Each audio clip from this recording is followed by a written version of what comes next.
Okay, I think we will begin now in just a moment. It's Nous allons still démarrer dans quelques, instants. Je vois que tout le monde est en train de nous rejoindre.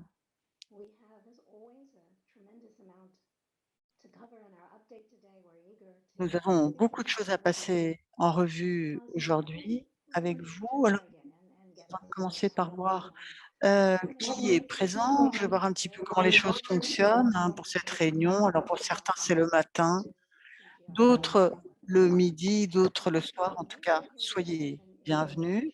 Si vous souhaitez suivre, nos débats en français, il suffit, de cliquer sur le bouton «Français» pour choisir cette langue.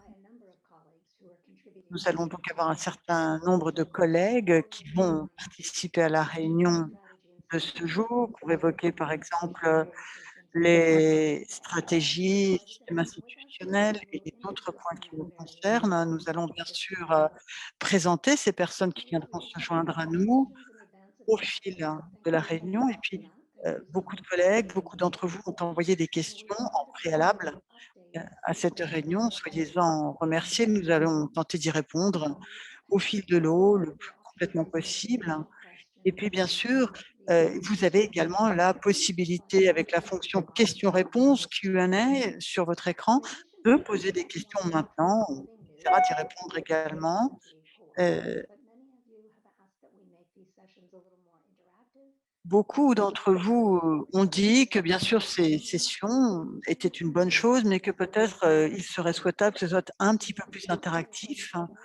Donc, nous vous proposons aujourd'hui une grande nouveauté. Vous avez la possibilité de poser votre question et si vous souhaitez la poser oralement, eh bien, vous allez appuyer sur caméra, sur votre écran. On va essayer de vous faire entrer à ce moment-là du côté des panélistes, afin que vous puissiez poser votre question, en live, si j'ose dire, c'est-à-dire, oralement. Et puis, nous allons également vous inviter à participer à 2 enquêtes interactives aujourd'hui. C'est sur Mendy, www.mendy.com que vous allez pouvoir vous connecter. Vous allez pouvoir saisir un code, bien sûr, que nous allons faire figurer, à l'écran qui vous permettra de répondre à cette, enquête, ce petit sondage. Sachez que nos échanges de ce jour sont, enregistrés et seront disponibles sur notre plateforme d'ici quelques jours en streaming. Donc, si vous ne souhaitez pas être, enregistré et diffusé par la suite, eh bien, sachez donc, que tout ceci est censé être diffusé dans quelques jours. Et avant d'en dire davantage, je pense que sans plus attendre, nous allons commencer par la première petite enquête, à savoir dans ces temps et ces moments difficiles, que faites-vous pour prendre soin de vous? Est-ce qu'il y a des activités, certaines pratiques, une petite habitude, que vous avez? Eh bien, vous vous rendez pour répondre à cette question à l'adresse www.menti.com. Vous allez utiliser à ce moment-là le code que vous saisissez qui est ici 49 58 069 et répondez. Heu, Personnellement, j'aime aller marcher avec mon mari, je fais du yoga et puis, bien sûr, mon autre passion, les chats, voilà, ça c'est des idées, ce sont les miennes, mais je suis sûre que vous avez vous aussi des choses que, vous aimez faire. Écoutez, moi aussi, je suis content de passer du temps avec les enfants et je fais du sport et en fait, je me suis rendu compte quand même qu'il y a une application, là, je voulais vous en parler, qui permet de faire, du yoga, tout à peu près tous les jours ou le plus souvent possible.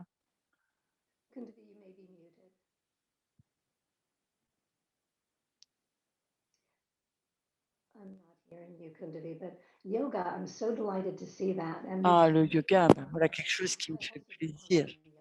Je dois vous dire que bon, faut pas faire de publicité, mais moi aussi j'en fais du Kaman Yoga et c'est vraiment, remarquable puisque ça combine également des exercices de, méditation notamment et c'est vraiment, si vous voulez, c'est vraiment remarquable de voir que ce type d'exercice, qui fait tellement de bien, heu, à tout le monde. C'est intéressant de voir là, je vois s'afficher toutes les choses que les gens font. les participants font pour prendre soin d'eux. One Merci de votre particular reason participation. today would be Alors, to take a moment to recognize the avant continued de nous lancer significant aujourd'hui, je efforts pense qu'il faut underway commencer par to reconnaître ease the qu'effectivement, situation. il y a encore beaucoup de On the défis one qui se hand, posent à nous, we're encouraged by the notamment progress dans un governments contexte have de made since lifting restrictions COVID-19. for many countries Évidemment, il y a des and signes economies. positifs, les restrictions sont Particularly levées peu à notable peu par certains pays. dire Pour expansion autant, at any time la in situation the est probablement, So très each complexe, country notamment en Inde. Dans faces certains different pays, elle est threats. très, très In compliquée. its last Alors report, l'Inde, we have par provided exemple, eh bien, CSO statement ces examining dernières the semaines, health justement, par rapport à la situation indienne, nous sommes en train de préparer, un communiqué du CGIAR de soutien et de solidarité avec l'Inde, bien sûr. Il est important que, nos nos collègues, sachent que nous les soutenons, car nous savons, que, bien sûr, en Inde, la bataille est rude.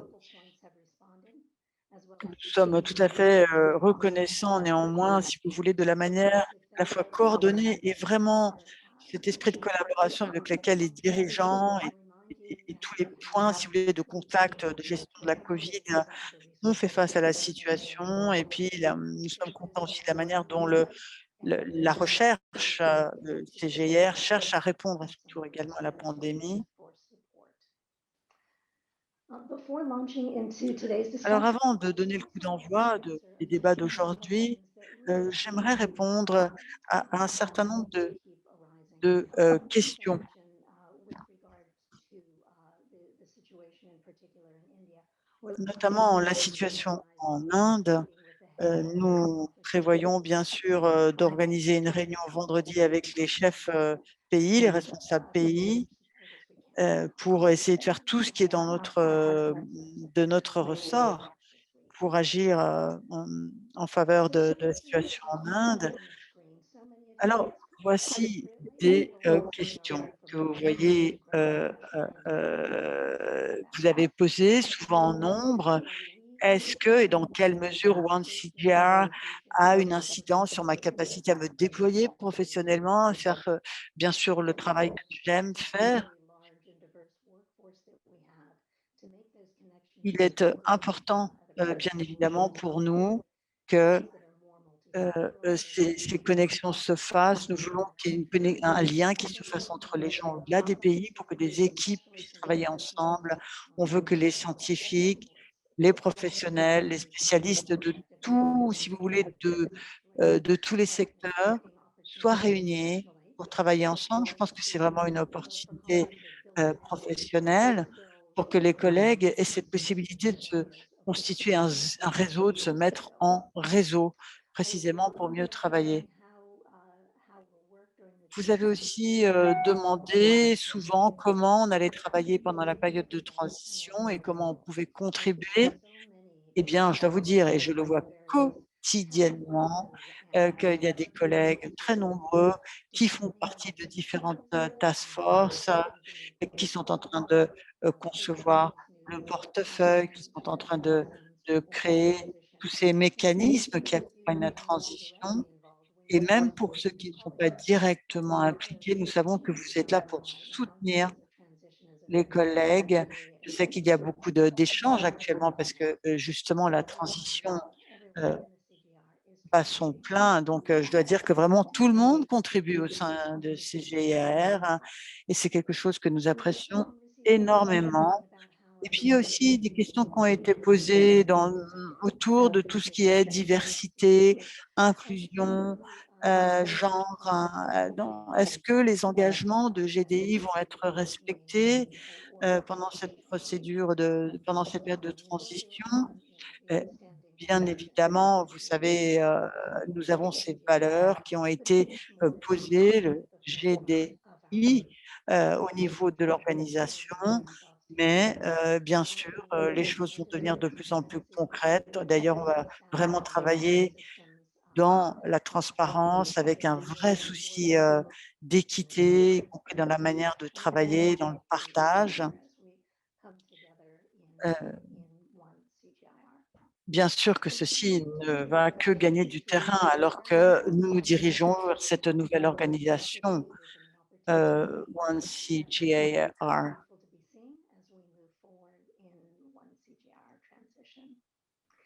But as we now move forward to really get into much more of Nous the allons, si vous voulez, maintenant entrer dans le vif du sujet, le point, notre point sur la situation. Je vais vous inviter à en savoir davantage sur notre structure, opérationnelle et c'est Alwyn qui va reprendre la relève. Merci, merci bien sûr à vous et puis merci à tous mes collègues. Je suis très heureux d'accueillir Ingrid Marid qui va pouvoir, expliquer les rouages des différentes, structures, la manière bien sûr, dont les différentes heu, questions de RH, mais pas seulement, vont être réglées. Alors quelques mots, si vous voulez, de manière un peu plus générale sur la transition et la transformation. Le coup d'envoi a été donné, je dirais, il y a 2 mois et l'eau a coulé sous les ponts. La dernière fois qu'on s'est parlé, je crois que tout le monde était d'accord, autour de cette transition, de la structure de cette transition. Les avis étaient, heu, unanimes. Donc nous avons mis donc en place ce plan, qui a été approuvé et depuis lors, eh bien, la tâche, c'est concrétiser toutes ces choses et cette feuille de route et le processus depuis, si vous voulez, c'est développer un plan de transition, pas encore dans ses moindres détails, on y vient, mais si vous voulez un cadre d'ensemble de la transition, j'y reviendrai dans quelques instants et pour parvenir à cela, eh bien, il y a eu beaucoup de discussions, des discussions avec les DG, les groupes de travail, des task force qui ont travaillé, tous ont discuté, qui ont travaillé sur le parfois des choses, très détaillées, comment mettre en place une politique RH par intérim, par exemple, dans certains cas, là où cela s'impose. Comment aussi, comparer les budgets pour qu'on puisse avoir à terme une structure budgétaire opérationnelle homogène. Donc, nous avons un plan ambitieux, un plan de transition, on l'a dit et heu, si vous voulez, notre tâche actuellement, c'est, si vous voulez, ne pas se tromper, faire les choses bien pour, nous assurer la réussite de ce projet. Nous sommes en cours actuellement, d'identification d'un certain nombre de personnes qui seraient amenées à diriger ces structures, des DG, qui auraient donc un rôle, complémentaire en plus de leur rôle actuel, donc ça change le rôle du DG et ensuite, il y aurait également recrutement d'autres personnalités. Alors, ce que vous voyez ici à droite, hein, on voit que ce qui est très important dans cette, transition et ce qui est très important, c'est que, cette structure soit solide. Ça passe aussi par un environnement où on peut autoriser les choses, où il y a une certaine délégation des tâches. Il y a aussi nécessité d'une bonne planification. Il faut budgéter, bien préparer les budgets. Hem, il s'agit de pouvoir gérer, si vous voulez, annuellement la structure opérationnelle et ça, c'est à l'horizon fin de cette année, début de l'exercice suivant, heu, pour que, si vous voulez, la structure opérationnelle soit applicable aussi au niveau, du chiffrage, du budgeting.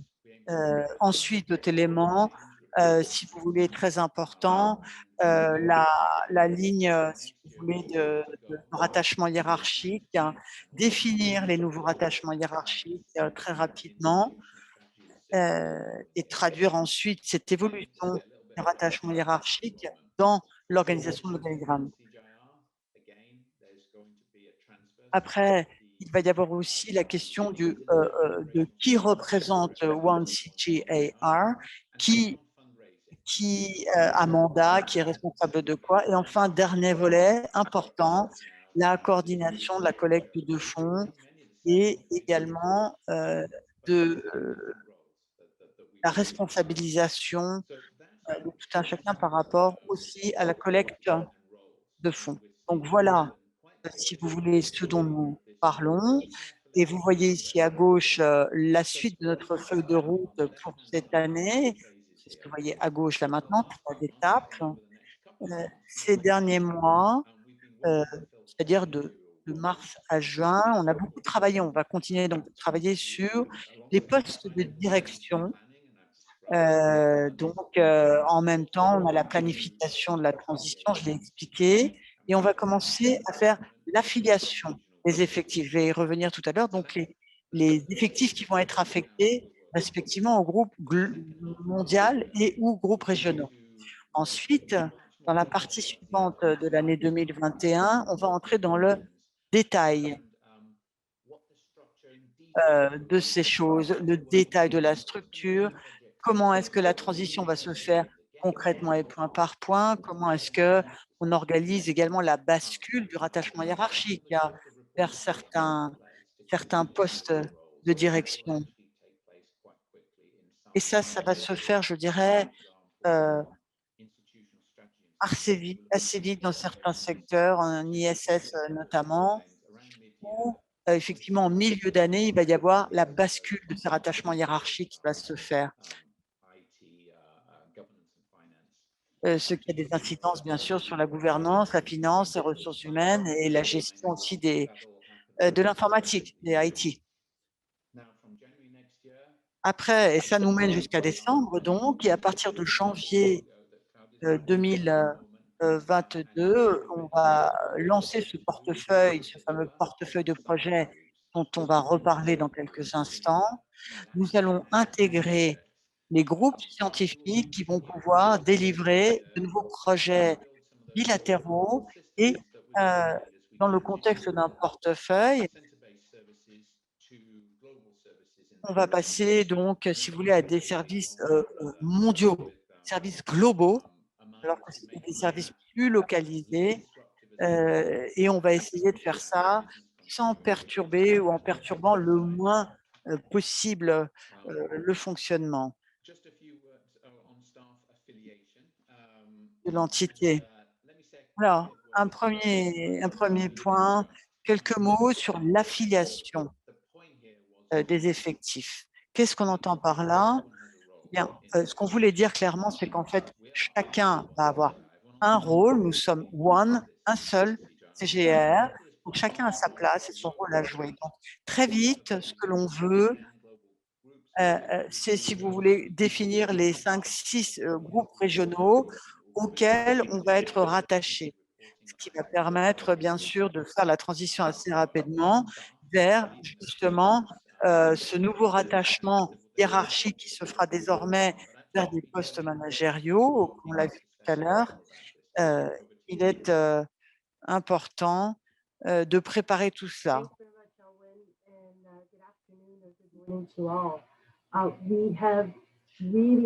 Merci. C'est effectivement une très bonne chose. Nous avons réussi à travailler de manière tout à fait collaborative dans ce processus.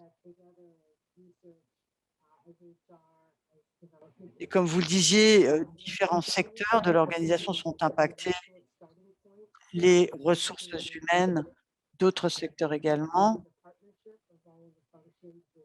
Nous avons pu travailler dans un bon esprit de partenariat, ce qui est particulièrement important dans le contexte de la recherche.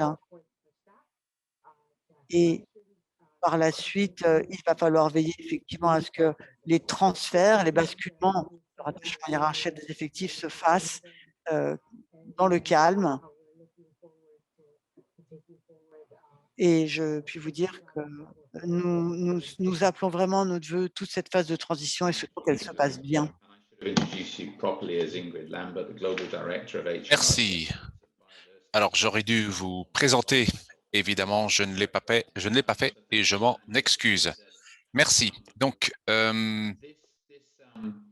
cet exercice d'affiliation n'est pas La dernière étape, ce n'est qu'une étape du processus, évidemment, de ce processus de transition.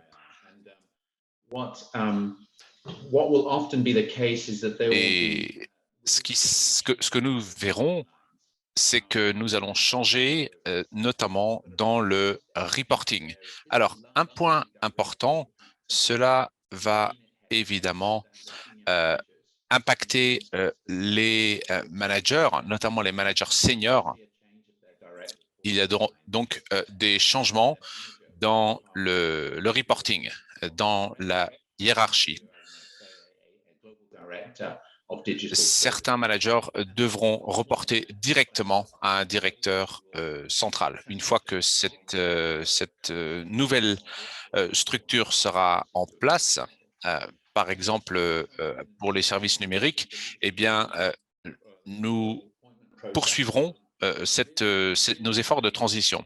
Alors, par ailleurs, nous sommes passés par un processus pour passer en revue les différents postes de directeurs et nous avons évoqué les différents rôles au sein de cette nouvelle structure. Nous allons recruter quatre nouveaux directeurs et également chercher à pourvoir de nouveaux postes régionaux, notamment en Amérique latine et en Asie du Sud. Ce processus est en cours et très rapidement, nous devrions avoir des noms. On va passer à la diapositive suivante. Alors, en ce qui concerne la stratégie institutionnelle et les systèmes, ça, c'est un domaine où nous voulons faire les services, les tout meilleurs services, en réunissant les tout meilleurs éléments, les hommes et les femmes au sein de nos centres. Nous serons capables de créer quelque chose de tout à fait excellent. Je vais me tourner vers Marianne, qui est directeur exécutif des services corporate. C'est à vous. Merci. Je pense que les objectifs à court terme et à long terme sont d'arriver à de très bons services avec des opportunités professionnelles, des opportunités de carrière pour tout un chacun. Pour atteindre la mission de CGIAR, nous devons d'abord réussir cette première étape. Concrètement, il s'agit de croissance et de succès mutuel. C'est de travailler ensemble et c'est en réussissant ensemble que nous pourrons avancer et d'ailleurs faire aussi face aux difficultés parfois ensemble en étant réunis. L'idée est bien de travailler de manière collaborative et que l'on puisse croître, se développer ensemble. Le deuxième domaine, c'est la diversité et l'inclusion. Nous avons là un immense exercice d'apprentissage à faire. Il y a encore là de véritables opportunités de croissance et de développement personnel. Et puis, troisièmement, il y a les compétences, toutes les compétences. L'idée, ce n'est pas d'avoir différentes politiques à différents endroits, mais bien d'harmoniser les choses. Et nous devons donc travailler à l'excellence plutôt que chercher à réinventer la roue en permanence. Donc, ce que nous cherchons à faire, c'est au sein des différents groupes, d'identifier quels sont les domaines les plus importants alors que nous entamons cette transition. C'est là qu'est notre priorité et les nouveaux directeurs auront un rôle important à jouer. On va leur donner un peu le point de départ, là où on démarre avec les politiques, l'organisation structurelle pour qu'on parte tous ensemble sur les mêmes constats. Nous en sommes donc là, et au fur et à mesure que nous allons avancer, que nous mettrons en place ces groupes, il faut également travailler à la cohérence et s'assurer que chaque groupe réponde aux attentes et que lorsqu'elle ne répond pas aux attentes, que nous puissions prendre les étapes qui s'imposent, les mesures qui s'imposent. Très bien, merci. Donc, le processus de transition,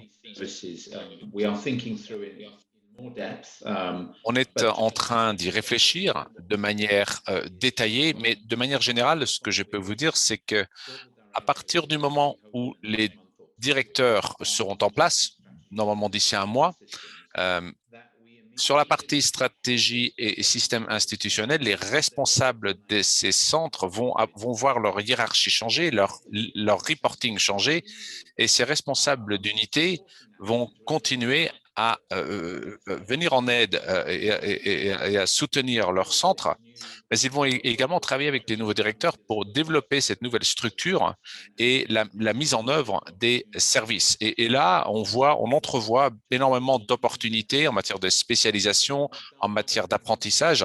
Un exemple que je pourrais vous donner, par exemple, c'est que nous pourrons, par exemple, créer une unité mondiale sur la sécurité des données, par exemple. On sait que nous sommes tous potentiellement vulnérables et susceptibles d'être attaqués par des hackers. Donc, il faut avoir cette unité pour mieux nous protéger. C'est quelque chose de très important. On sait que le hacking, les cyberattaques sont un sujet de plus en plus important. On en entend parler régulièrement et nous devons donc nous spécialiser pour mieux nous défendre. Je crois que nous avons des questions, Claudia. Tout à fait. Merci à nos intervenants. Alors, effectivement, on a beaucoup de questions, on a eu beaucoup de questions à l'avance, notamment sur la sécurité de l'emploi. Et c'est évidemment des questions que l'on comprend tout à fait. Une question, avons-nous une vision claire du nouveau CGIAR et l'impact sur les employés actuels, sur les effectifs actuels, notamment dans les départements ARECH de par le monde? Donc, Elwin, est-ce que vous pourriez répondre à cette problématique portant sur la sécurité de l'emploi? Alors, d'abord, c'est une question que je comprends très bien. Alors, ce qui est important, c'est que ceci n'est pas un exercice de retranchement. Nous ne souhaitons pas réduire les effectifs, mais bien au contraire, croître. Nous avons le soutien le plus entier, notamment de Bill Gates, et donc les éléments de la croissance sont là. Et si nous n'avions pas effectué ces changements, dans ce cas-là, je pense que nous aurions vu des pertes dans certains centres. On l'a vu déjà de par le passé, avec potentiellement une vraie menace sur l'emploi. Donc, ces changements constituent un moyen pour mieux préparer demain, mieux préparer l'avenir. Ce que nous souhaitons faire, c'est de garder l'actif humain que constituent les gens qui travaillent pour nous et leur excellence avec un modèle qui est revu pour mieux apporter les services basés sur des compétences qui viennent de groupes qui sont les tout meilleurs groupes. Et potentiellement, ce que l'on pourrait faire, par exemple, c'est permettre à certaines personnes de travailler de manière plus approfondie sur certains sujets. J'ai utilisé tout à l'heure l'exemple de la sécurité des données.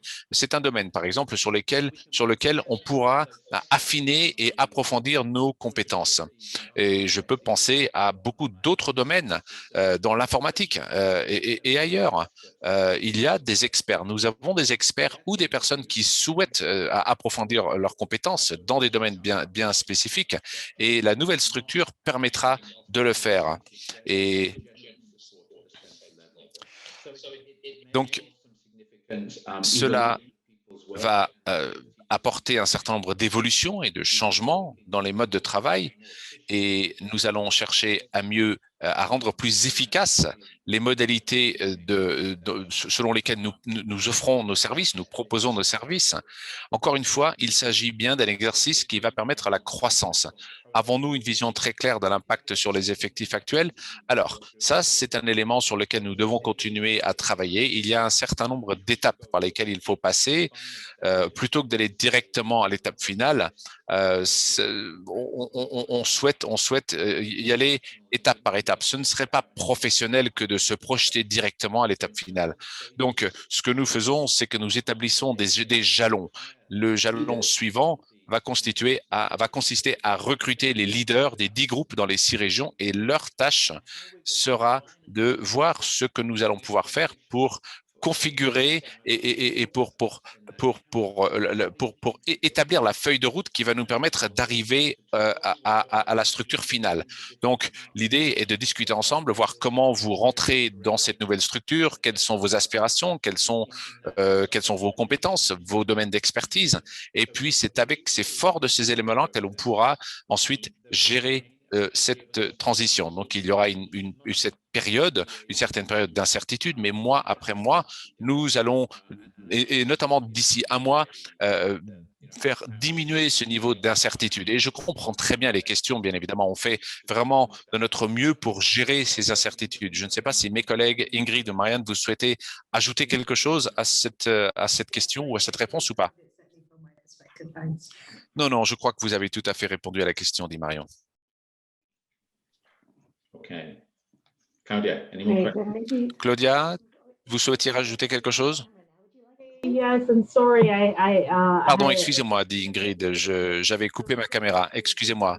Alors, je ne peux qu'aller dans le sens de ce qu'a dit Elwin, surtout sur l'affiliation, l'affectation, sur les capacités en place. Ce dont nous avons besoin, c'est bien d'un effort collaboratif, travailler tous ensemble, permettre également aux gens de faire un retour d'expérience, un feedback. Et je crois que ce qui est important, c'est vraiment de travailler les uns avec les autres. Et je pense qu'au final, la nouvelle structure permettra de mieux travailler ensemble.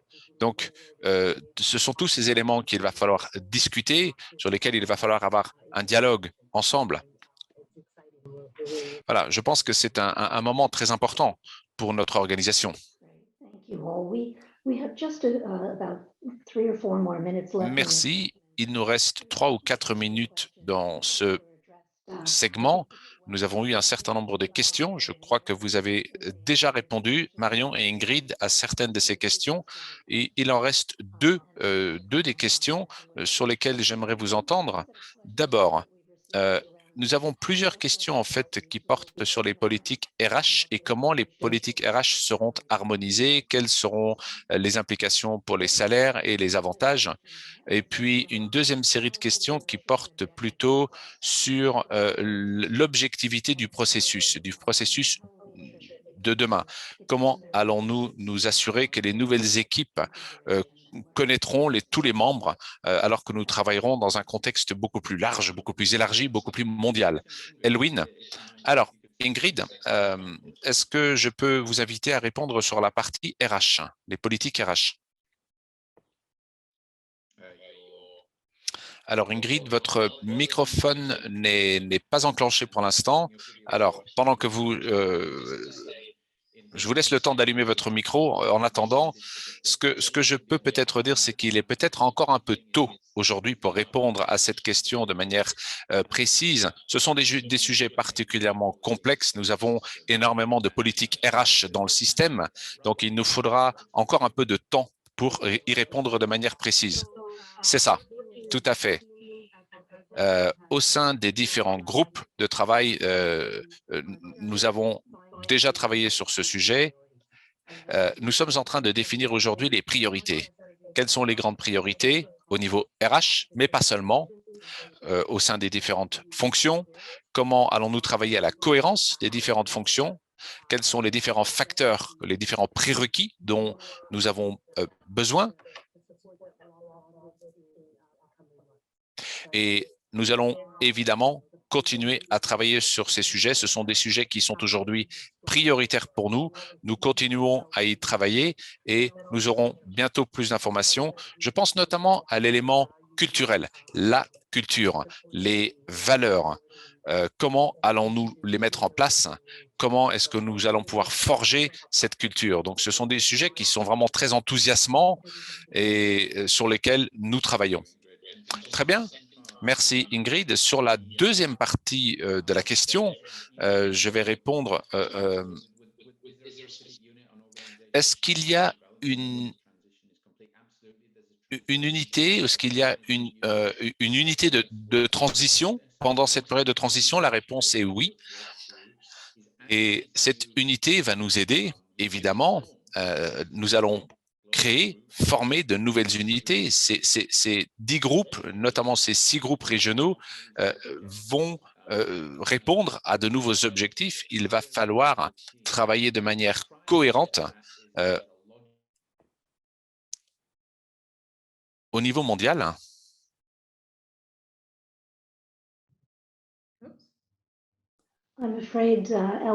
Alors, l'interprète vous informe que Elwin a été déconnecté ou en tout cas, on ne l'entend plus. Nous attendons qu'Elwin revienne pour continuer la conversation. Je suis désolé, encore une fois, dit Claudia, nous avons des difficultés de connexion avec Elwin. Marion, Ingrid, est-ce que vous souhaitez intervenir? Marion? Oui, oui, oui, tout à fait. Effectivement, ce qui est important, c'est de développer les objectifs. Qu'est-ce qu'on attend des différentes fonctions, de chacune des fonctions? Il faut que les personnes soient affectées au bon endroit.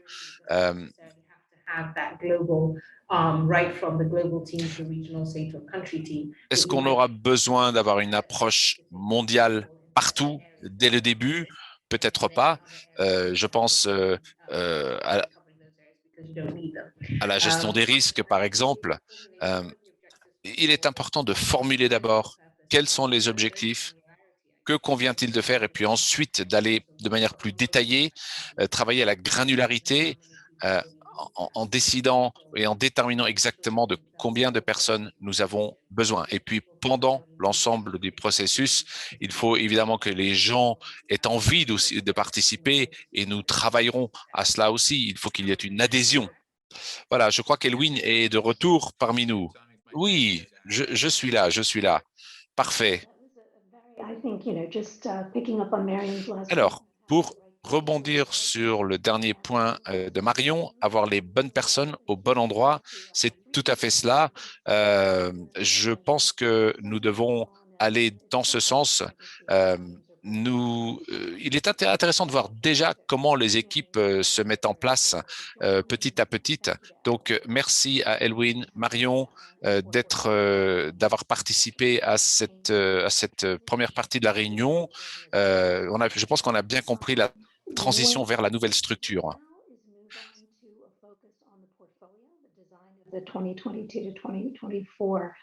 Nous allons donc pouvoir regarder ensemble le portefeuille 2024, l'ensemble de projets. Donc, j'ai quelques transparents. Je vais être soutenue par Anna Maria Logovera, qui est donc responsable de secteur. Il y aura également Regina Skipna, qui est également Regina Kapinga.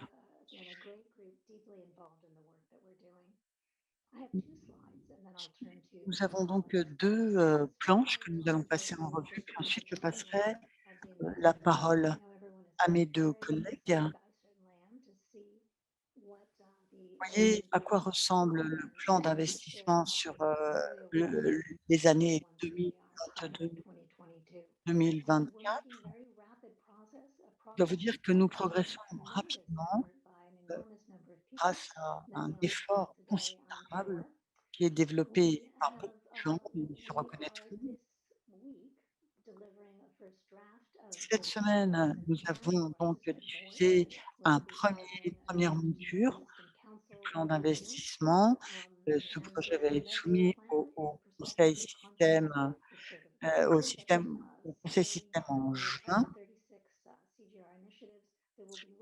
Jusqu'à 36 initiatives Ces TGR vont être présentés, si vous voulez, au niveau de POC, Prospectus of Concept, un début d'ébauche de présentation des projets.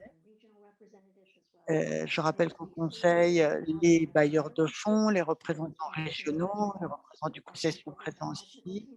Il y a le consultatif d'investissement qui est là, il y a des équipes techniques qui sont là pour examiner justement le cahier des charges techniques et donc pour chacun des projets, des initiatives CGA qui sont retenues, il y a une évaluation qui est faite par toute une série de professionnels.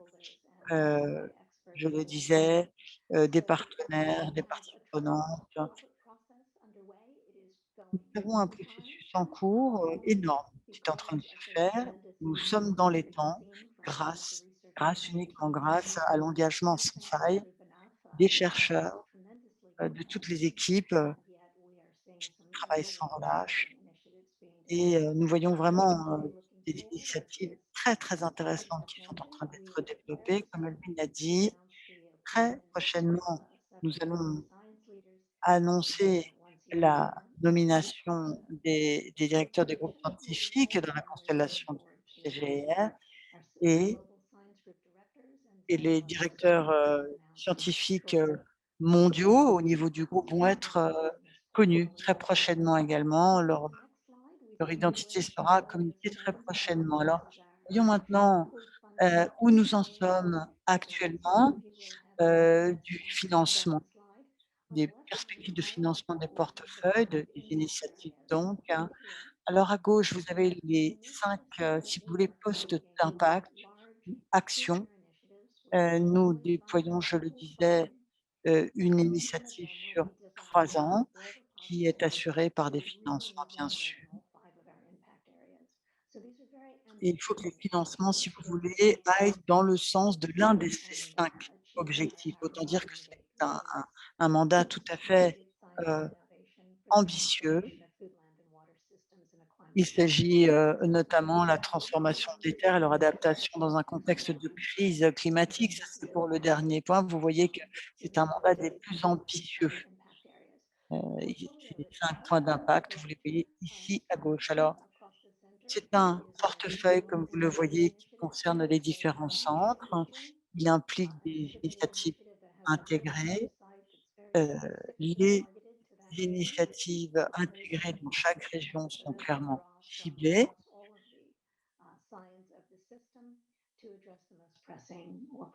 Et bien sûr, nous mobilisons toutes les équipes scientifiques pour savoir ce qui est le plus pressant comme point à régler dans la région où travaillent les différentes équipes.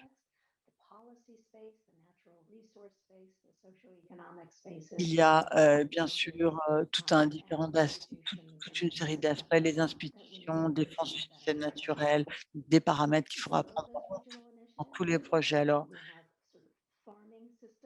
nous avons, si vous voulez, une espèce aussi de pépinière, si je veux dire, des initiatives qui concernent certains domaines d'action régionaux en marge des questions plus globales sur lesquelles nous allons nous concentrer.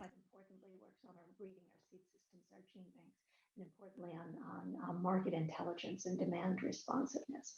So the portfolio, what's important also just to Ce qui say, est important à retenir, ce portefeuille,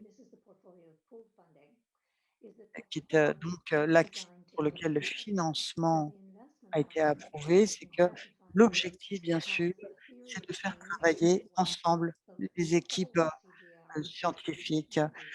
Toutes les équipes de recherche de l'entité vont travailler ensemble sur un certain nombre de ces projets, sachant que chacun doit se dire: «Mais qu'est-ce que je peux faire dans tel ou tel de ces 5 domaines d'action pour faire que les choses avancent et que ça s'inscrive dans le cadre de stratégies d'innovation?» Et ces initiatives, donc elles doivent pouvoir expliquer très clairement ce qu'elles font, pourquoi elles le font et en quoi elles renvoient à ces 5 grands piliers d'intervention que nous avons définis. Donc c'est à la fois un défi, mais c'est à la fois extrêmement intéressant.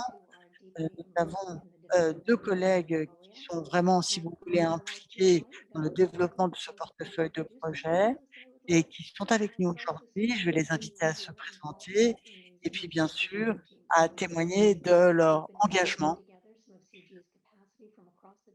Un engagement qui a permis justement de réunir, l'implication des différents centres, des différents programmes. Alors vous avez sûrement des choses intéressantes à nous raconter à propos de ce nouveau portefeuille. Anna Maria, vous avez la parole. Merci Claudia. Bonjour. Donc, que ce soit le matin ou l'après-midi ou le soir chez vous, comme je vous, le disais, je suis chercheur, mais je suis aussi, responsable, de la recherche mondiale SICAE et aussi, la chance de, travailler au sein de l'équipe qui travaille sur l'initiative Climber, une initiative en faveur de la résilience. Alors pour commencer, je dirais que cette initiative Climber, heu, s'appuie en fait sur une décennie, de travaux menés, par le CGIAR, mais s'appuie également sur, des consultations intenses qui ont eu lieu, qui se fondent également sur un certain nombre d'études qui nous ont aidés à définir une approche qui permette de faire le lien entre le climat, la paix et la sécurité. Je vous dis tout ça parce qu'à travers cette initiative, grâce à Climber, on voit qu'il y a un panachage de capacités vraiment intéressantes et qui émanent des différents centres qui ont participé à cette action ces 10 dernières années, heu, sans oublier ceux, qui ont travaillé dans le contexte de l'initiative de degrés, sans oublier les travaux de l'activité de toute, la communauté de CGIAR et là, je dois dire qu'il y a un potentiel énorme et des progrès qui sont très nets, qui ont été enregistrés. Que va-t-il se passer? Eh bien, je crois que si vous voulez, heu ce projet, à ce stade où il est, va être le moment pour nous de parler avec tous les gens qui travaillent au niveau de la stratégie et bien sûr, l'initiative Climber, comme je le disais, qui travaille sur la résilience climatique, eh bien, elle a une tâche. La tâche, c'est travailler précisément avec des initiatives, régionales intégrées pour lier, si vous voulez, le bien public, le lier à si vous voulez, à des partenariats stratégiques, pour que l'on puisse avoir un plus fort impact sur l'évolution climatique. Donc, autant vous dire que nous sommes très heureux de travailler avec vous et ce que je voulais vous dire aussi, c'est que l'équipe qui a préparé cette initiative, elle est vraiment très, très contente parce que finalement le résultat, ça va être que, l'environnement va être pris en compte, la transformation va permettre d'élaborer des systèmes qui soient résilients face au changement climatique et pour résumer l'initiative, je dirais, que c'est une initiative, si vous voulez, qui est là pour faire ce qu'on appelle du bundling en anglais, c'est-à-dire tout lier, faire que tout fonctionne ensemble, la finance, la recherche, les exploitants agricoles, les gens qui travaillent dans le domaine du développement, tout le monde va pouvoir travailler la main dans la main, quelle que soit la discipline, où qu'on se trouve au nord, au sud, quelque part sur la planète. C'est vraiment, l'idée de mettre ensemble toutes nos forces ensemble. Avec ce bundling, on va, si vous voulez, pouvoir, ensuite faire que les utilisateurs, les usagers vont pouvoir se responsabiliser et faire quelque chose et se mobiliser. Donc au final, franchement Claudia, moi je suis vraiment emballée et que faire d'autre, hein? Ce n'est pas possible de réagir autrement. Merci Anna Maria. Parfois c'est difficile de faire ressentir ce que nous ressentons, notre enthousiasme, mais alors là cette fois-ci, les choses sont claires. Merci et Regina Kapinga. Merci Claudia, merci à vous tous, qui, nous écoutez. Heu vous savez, c'est une nouvelle ère là, on a l'occasion de s'exprimer devant des milliers de personnes, c'est une grande nouveauté. Je suis donc, Regina Kapinga.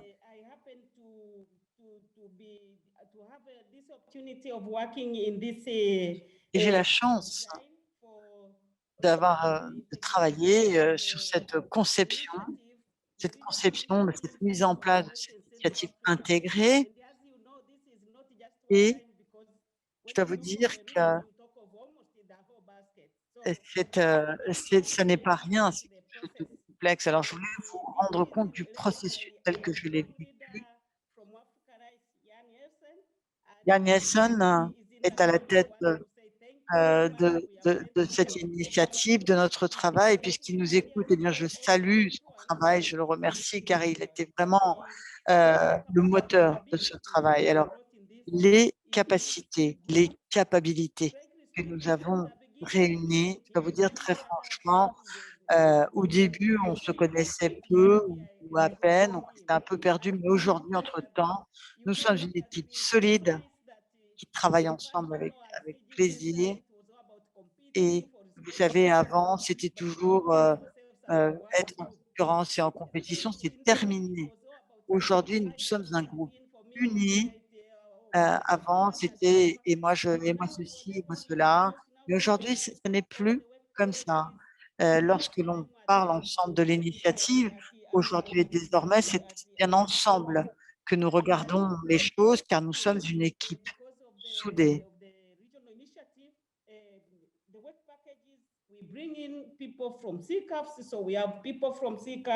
Il y a des gens de la SICAP qui ont travaillé avec nous, notamment pour l'Afrique centrale et de l'Ouest. Et quand on parle de ces régions, il y a des questions importantes. La nutrition, c'est vraiment une question incontournable. Le chômage également. Donc, il faut tenir compte de ces paramètres. Hein. Mais on s'est rendu compte aussi, chemin faisant, qu'on ne pouvait pas faire cavalier seul. Parce que, si vous voulez, il faut tenir compte, bien sûr, des priorités régionales. Et le CORAF est précisément l'un des centres qui est représentatif et qui travaille avec nous au sein du groupe. Et c'est une bonne chose pour nous parce que, si vous voulez, à mesure que nous préparons cette conception d'initiative, nous pouvons tenir compte des avis. C'est bien important. Cela nous aide à jouer un rôle de conseil puisque c'est ce qui est demandé. Alors, personnellement, je puis vous dire que c'est une ère nouvelle qui s'ouvre pour nous. Je l'expliquais, on travaille vraiment dans un esprit de collaboration. Nous sommes une équipe vraiment soudée et ce que j'apprécie particulièrement, c'est qu'on travaille, si vous voulez, ensemble, de manière univoque, chacun allait voir le ministre, l'autre allait voir un tel. Aujourd'hui, c'est terminé. On y va tous ensemble. Et franchement, c'est une très, très bonne chose. Je me souviens qu'on nous avait parlé d'intégration, que j'avais mes doutes au début, alors que je vois maintenant que les choses fonctionnent effectivement très bien. Il va y avoir, bien sûr, les financements du CGIR, mais d'autres financements locaux également. Évidemment, c'est beaucoup plus simple à faire lorsque l'on travaille dans un esprit d'équipe.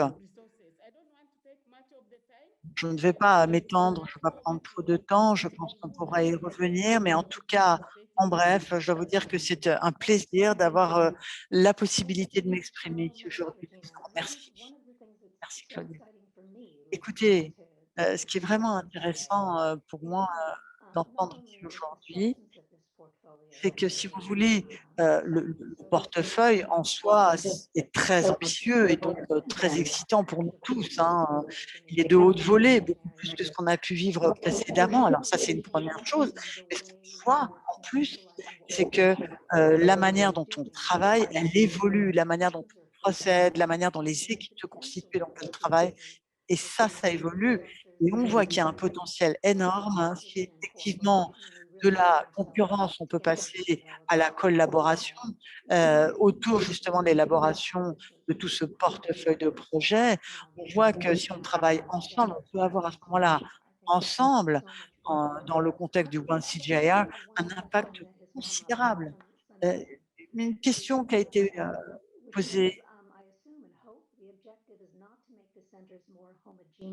j'espère que l'objectif n'est pas de faire que les centres soient plus homogènes, hein, bien sûr. Donc, il s'agit de maintenir, bien sûr, une certaine partie, si vous voulez, de particularisme pour chaque centre.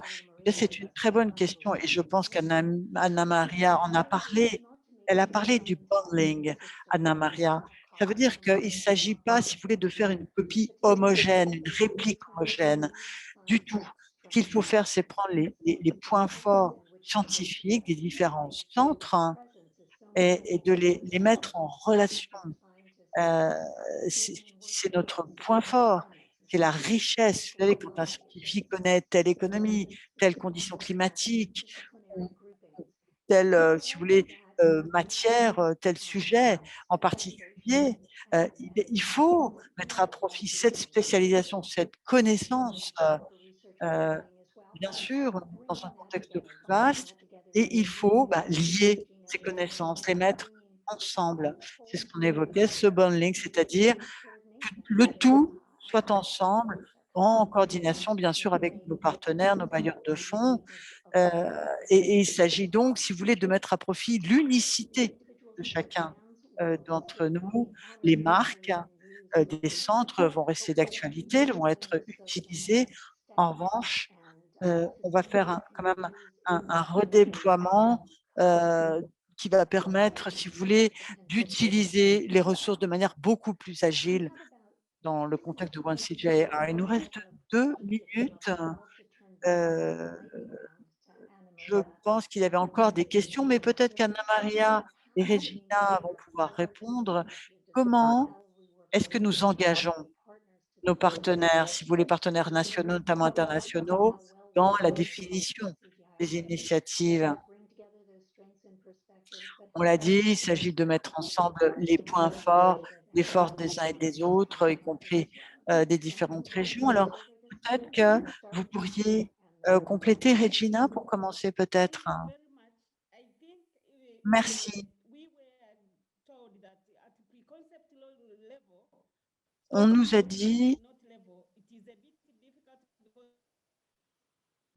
qu'au niveau, si vous voulez, de chaque pays, il était difficile de définir le cadre, mais nous sommes en cours de, si vous voulez, de définition des initiatives.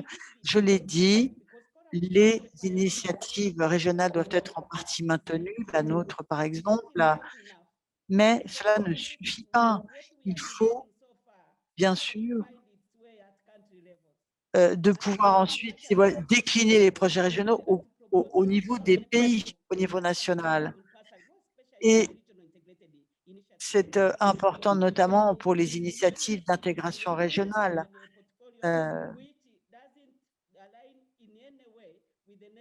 Il sera très important, bien sûr, de pouvoir aligner les stratégies régionales, globales et nationales également. Anna Maria. Tout à fait d'accord avec ce que dit Regina. J'ajouterais peut-être quelque chose, même si on n'a pas forcément eu beaucoup de temps dans un premier temps. Eh bien, je dois dire qu'avec l'initiative Climber, on a réussi à impliquer certains partenaires qui vont être fondamentaux pour la mise en œuvre ensuite, bien sûr, des projets, des initiatives. Il y a des donateurs, hein, des bailleurs de fonds qui prennent part à la mise en œuvre de l'initiative, en l'occurrence, mais aussi Digital Green ou d'autres institutions qui font vraiment partie de l'équipe de conception, et nous avons souhaité les associer. Ils ont vraiment participé pleinement à l'élaboration des idées, à leur définition. Alors, bien sûr, c'est important. C'est important, bien sûr, de les impliquer, notamment lorsqu'on va définir les notes conceptuelles pour l'ensemble de l'initiative. On a d'ailleurs commencé à la rédiger et ils vont participer de plus en plus. Et Claudia l'a dit aussi, il y a quelque chose qui est important, je pense, c'est les synergies, la communication qui peut se faire entre les différentes initiatives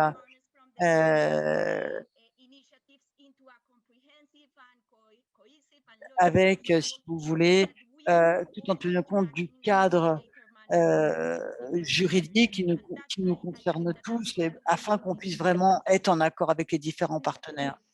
Thank you so much to both. Across the initiative. Merci à vous deux. Je pense qu'il y a une partie des gens qui sont externes. On l'a évoqué déjà, des partenaires, tout en fonction du domaine, évidemment. Donc ça, c'est un élément qui est important à garder en tête, alors que nous allons continuer à avancer, notamment avec les bailleurs de fonds. Nous allons évidemment renforcer nos engagements, comme l'a dit Regina. L'idée, c'est étant de répondre véritablement aux demandes des différentes parties prenantes. Alors, puisque nous parlons du portefeuille, on va passer la parole à Kundavi, qui va nous parler de la communication, de la mobilisation des ressources également, et dans le cadre, toujours, bien entendu, de cette transition. Merci, Claudia. Merci. Je suis très heureuse de pouvoir parler de financement, de partenariat, de financement, d'engagement et d'impact. Je suis avec deux autres collègues. Nous avons Camina et nous avons Xavier qui travaille pour les partenariats, et nous allons présenter à trois voix. Je vais faire la partie principale, puis ils participeront à la présentation. J'aimerais évidemment vous remercier ceux qui ont parlé jusque-là pour votre passion, pour l'enthousiasme que vous avez mis dans ces interventions. C'est très important, évidemment. Il faut de l'ambition, mais il faut de l'enthousiasme aussi, et je crois que l'enthousiasme vraiment est particulièrement encourageant. Alors, pour ma présentation, j'en ai pour quelques minutes. Je souhaiterais faire un point sur la nouvelle stratégie. Il ne s'agit pas simplement de science, évidemment. Il ne s'agit pas simplement de cela, mais également d'échelle. Et c'est pour cette raison-là que la vision, c'est de mettre en place un partenariat innovant, solide, et flexible. Il va également falloir, bien entendu, les financements. Il va falloir chercher les financements. Il va falloir chercher à diversifier les financements. Nous avons une stratégie qui a été mise en place. On parle d'un objectif de 2 milliards de dollars d'ici à 2030. C'est notre objectif et c'est le chiffre que nous avons en tête. C'est possible, évidemment. On va passer par le biais de bailleurs de fonds traditionnels, mais également par d'autres. On va diversifier les financements. Alors concrètement, on va voir ce que cela veut dire. On va s'intéresser à de nouvelles modalités, à de nouvelles façons de faire des affaires. Aujourd'hui, avec le One CGIR, on a de nouvelles opportunités. On va également travailler sur les différents domaines sur lesquels nous travaillons, dans l'alimentaire, dans les systèmes liés à la terre et à l'eau, dans les domaines de recherche et d'innovation, pour que ces problématiques reçoivent encore plus d'attention.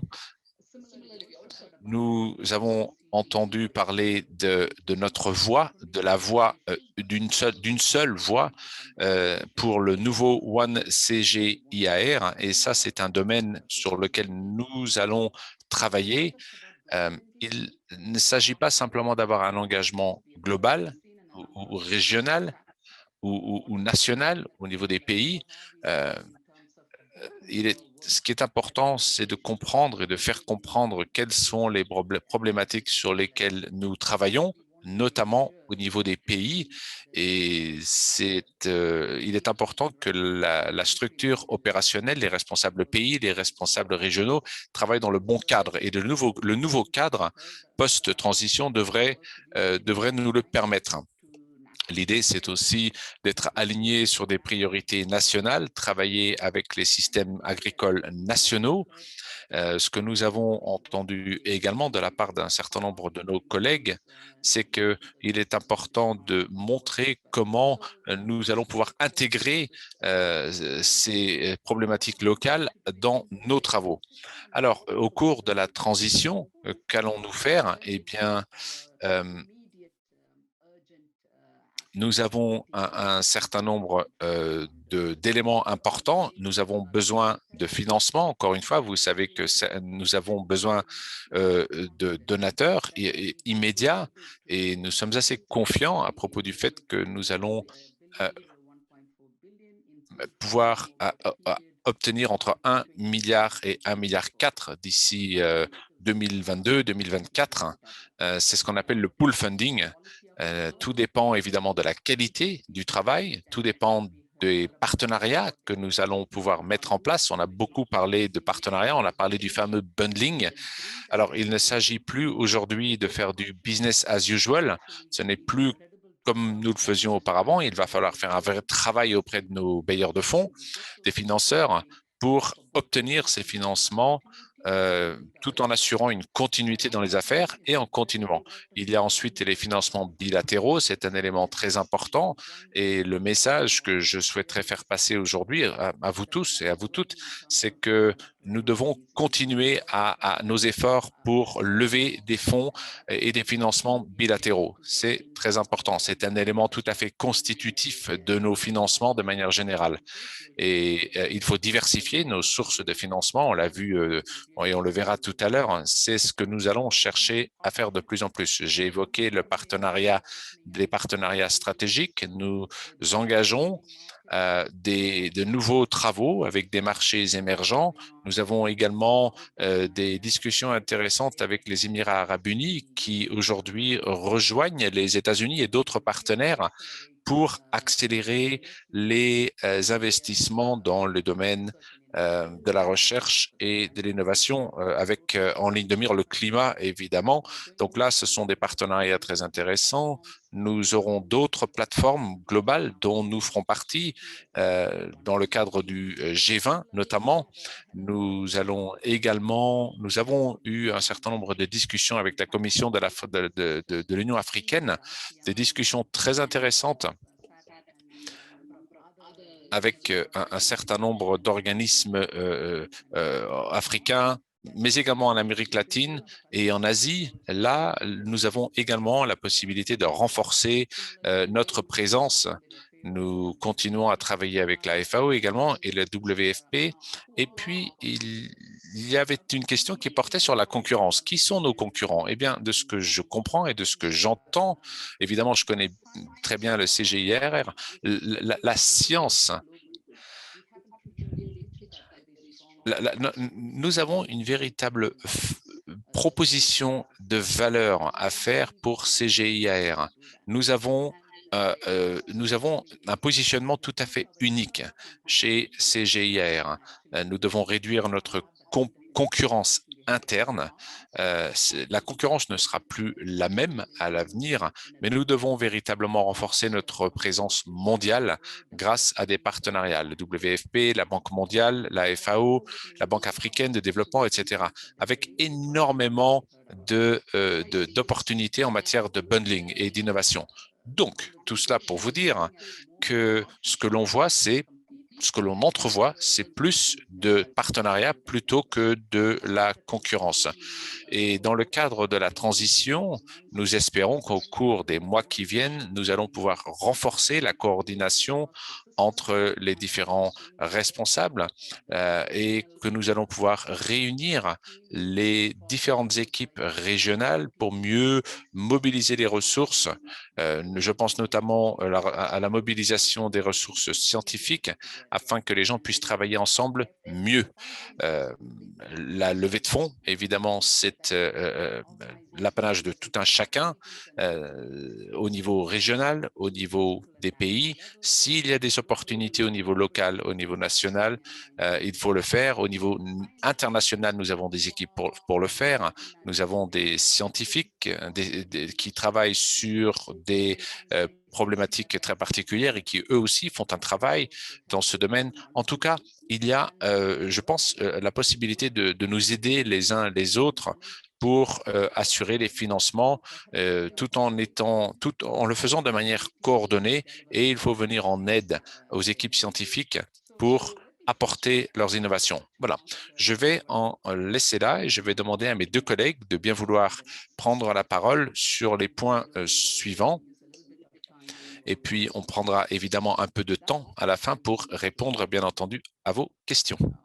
Camina? Je crois que c'est Camina. Temina, pardonnez-moi. Oui, je suis là. Merci, Kundavi. Bonjour, bonsoir, bon après-midi.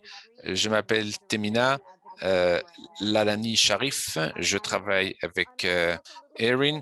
Je vais vous expliquer ce que nous avons fait ensemble et ce que nous allons continuer à faire ensemble pour mobiliser les ressources, la communication au cours de cette phase de transition.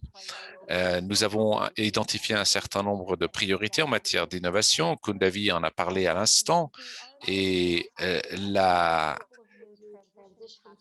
notre équipe et d'autres équipes ont travaillé ensemble pour avancer sur un certain nombre de points cruciaux pour arriver à une mobilisation et une communication unifiée pour l'ensemble de l'organisation pendant cette période de transition.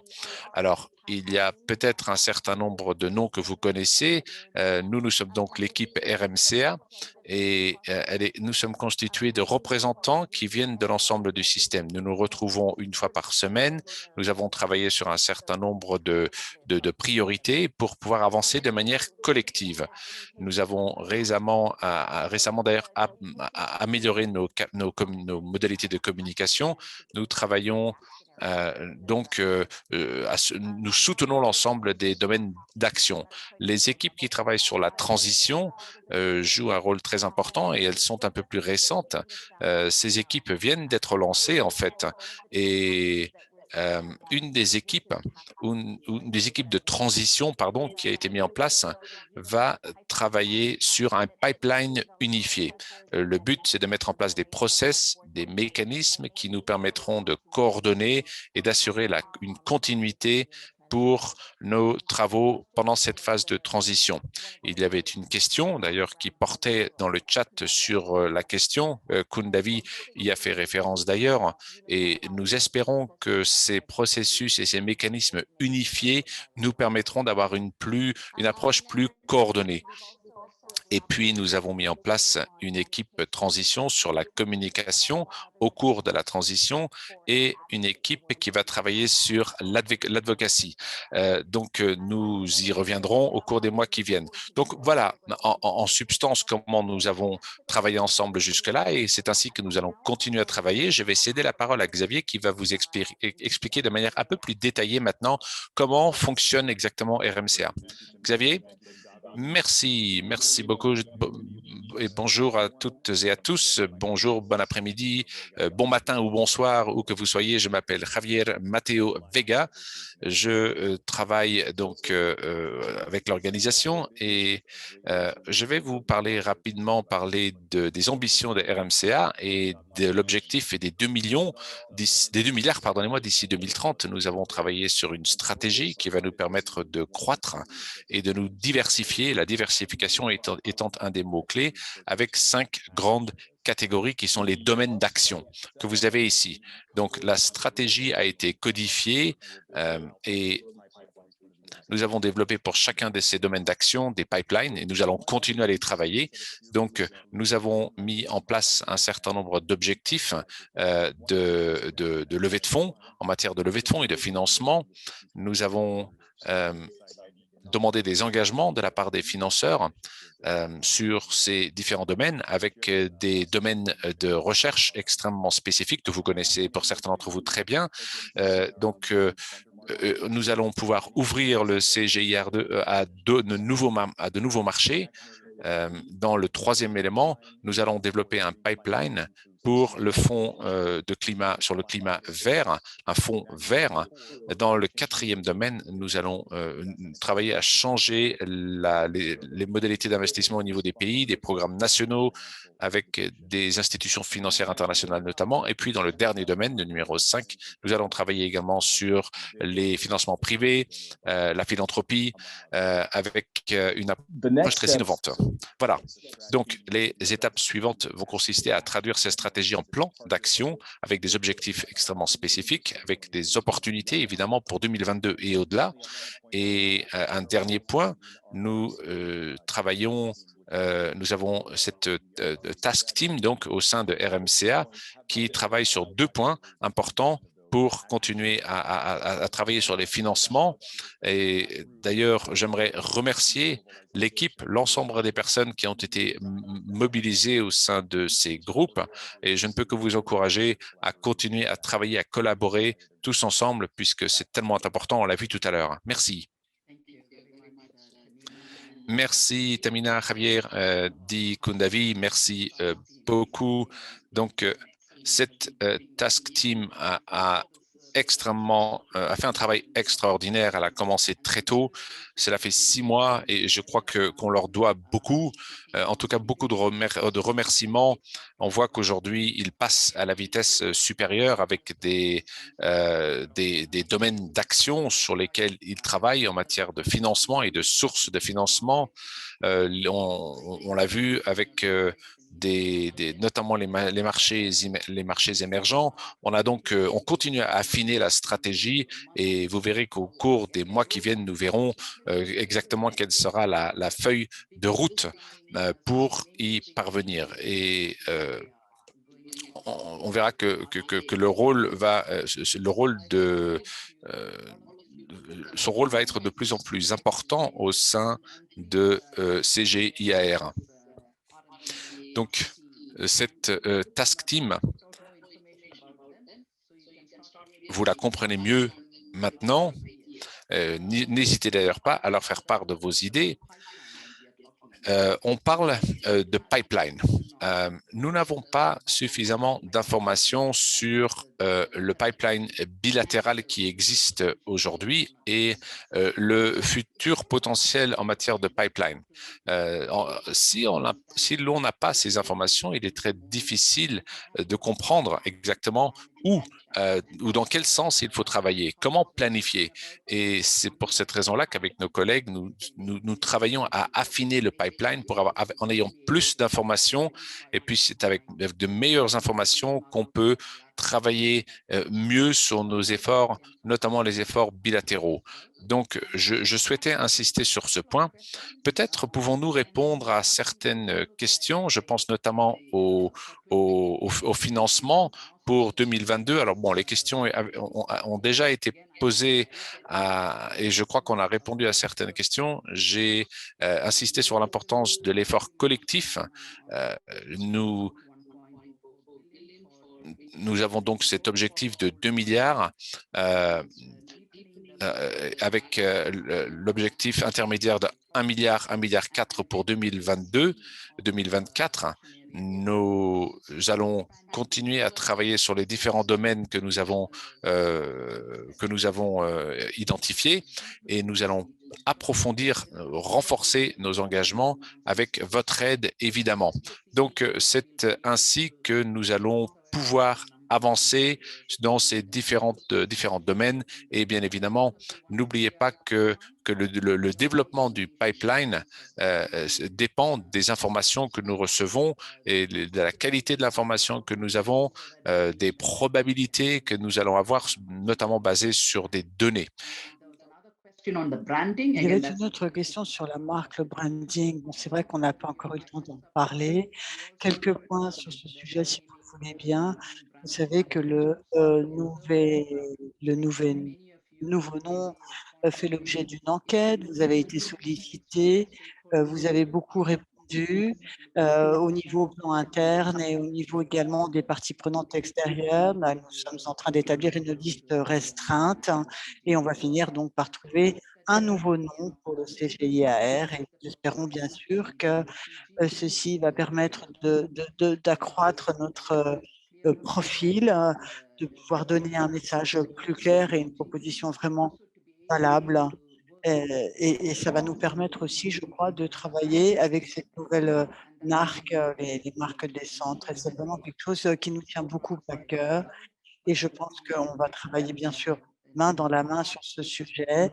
Il va falloir travailler avec intelligence et on est en train d'y réfléchir, à voir comment on peut faire justement avoir une bonne clarté autour de l'identité de ce groupe. Je regarde la pendule, je ne sais pas combien de temps il nous reste, mais je crois qu'il y avait une autre question importante quand même qui concernait les partenaires nationaux et régionaux les plus importants. Et là, il y a eu des questions. Comment est-ce que, par exemple, les systèmes agricoles régionaux, comment est-ce qu'on les fait participer? Bon, il y a des inquiétudes, bien sûr, mais en même temps, vous avez entendu les collègues tout à l'heure qui ont présenté les initiatives, qui vous ont dit que c'est au cœur même de la conception et de la mise en œuvre, cette coordination avec les systèmes régionaux. Nous voulons faire en sorte que les partenaires nationaux soient vraiment partie prenante et il faut aussi qu'ils soient conscients que nous tenons compte de leurs préoccupations, leurs priorités régionales et nationales. Et puis, je vous ai parlé des liens avec l'Union africaine et d'autres instances régionales. Et bien, on pense que ça aussi, affaires qui vont, si vous voulez, être pris en compte beaucoup plus dans les priorités et qu'on travaillera de manière plus étroite avec ces instances régionales. Et puis aussi, les directeurs régionaux, je voulais le dire, vont faire partie de la nouvelle équipe de direction et donc ils vont évaluer les priorités pour la région qu'ils couvrent. Ils vont voir quelles sont les capacités, les ressources. Et je pense que là encore, on va avoir une action, une stratégie aussi beaucoup plus cohésive et beaucoup plus coordonnée par rapport aux demandes des pays et des régions. Donc évidemment, ces équipes régionales, nous espérons qu'elles vont pouvoir travailler avec les équipes scientifiques pour nous donner une plus grande clarté quant à la manière de travailler en partenariat avec les régions, avec les pays. Et les responsables mondiaux, plaidoyers et partenariats vont nous aider aussi à coordonner cette action. Évidemment en travaillant main dans la main avec les directeurs régionaux et les directeurs scientifiques internationaux. Je vais voir avec Javier et Tamina, peut-être il y a des choses qu'ils souhaitent ajouter par rapport à ce que je viens de dire. Javier, Tamina? Oui, je pense que tout est dit. Hein. Je n'ai vraiment pas grand-chose à ajouter, je crois. Merci beaucoup. Et Javier? Pareil, je pense que vous avez tout dit qu'on avait et puis bon, on n'avait plus beaucoup de temps, donc je pense qu'on peut s'en tenir là, tout est dit. Merci beaucoup. Claudia, est-ce que j'ai un petit peu dépassé le temps qui m'était imparti, je crois? Bon, alors je vous redonne la parole, bien sûr. Merci. Eh bien non, vous aviez 30 secondes d'avance, figurez-vous, pour me rendre le micro. Et c'est un bon signe hein, pour chacun d'entre nous. On voit qu'il y a ces débats aujourd'hui et que ces débats permettent de se rassurer, de se dire la transition, elle implique une énergie colossale, tout le monde travaille sur cette transition et bien sûr, on est tout à fait conscient des préoccupations en matière de RH. Les gens se soucient de l'avenir de leur carrière, les gens veulent pouvoir continuer à contribuer, à poser des questions. Nous en sommes parfaitement conscients et vraiment, nous voulons rappeler à quel point la diversité nous importe et compte pour nous, que ce soit en termes d'expertise, de spécialisation aussi, et puis évidemment, toute la prise en compte des identités intersectionnelles, c'est quelque chose de très important pour nous et qui imprègne notre réflexion, bien sûr. Je pense que nous allons bientôt clore cet échange. Peut-être une dernière planche sur la communication, un petit rappel. Nous vous montrons ici comment nous communiquons avec vous en matière de transition et puis comment nous tenons compte de vos informations, de vos commentaires. Il y a eu par exemple des questions nombreuses qui ont été posées aujourd'hui dans le questions-réponses. Ces questions, nous les recevons, nous en tenons compte dans notre communication et bien sûr, nous essayons de communiquer à votre intention ce qui concerne tout ce processus de transition et les questions qui peut légitimement pousser. Alors, une dernière enquête, si vous le voulez bien, un dernier petit sondage.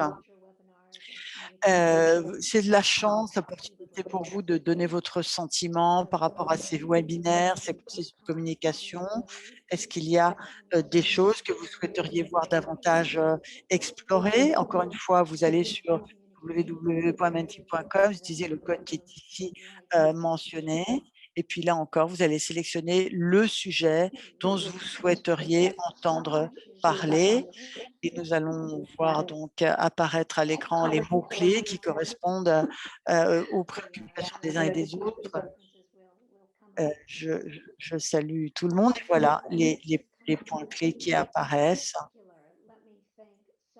Et je voudrais remercier d'ailleurs en attendant les intervenants qui ont pris la parole ici aujourd'hui, qui nous permettent vraiment de mieux comprendre de l'intérieur le processus de transition. Marion, Ingrid, Anna-Maria, Regina, Javier et Tamina, soyez tous remerciés de nous consacrer votre temps.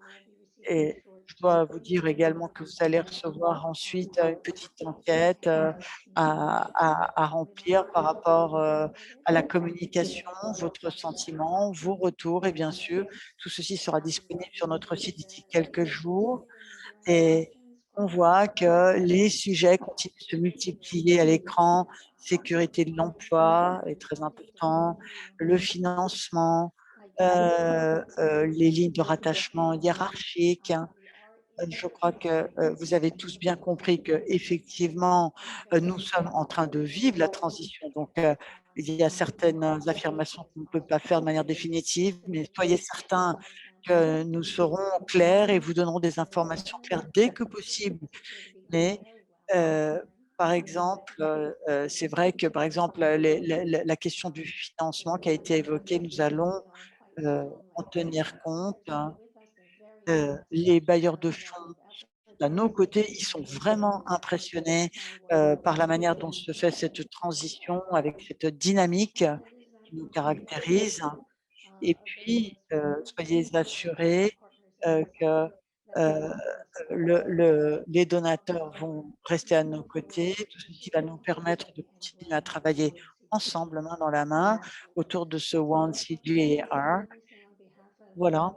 Et au nom de l'équipe de management, les MT, je dois vous dire bien sûr que c'est toujours un plaisir de pouvoir échanger avec vous et que bien sûr, nous ne coupons pas le lien, nous restons en contact. Merci à tous, merci à nos intervenants de ce jour. Merci beaucoup.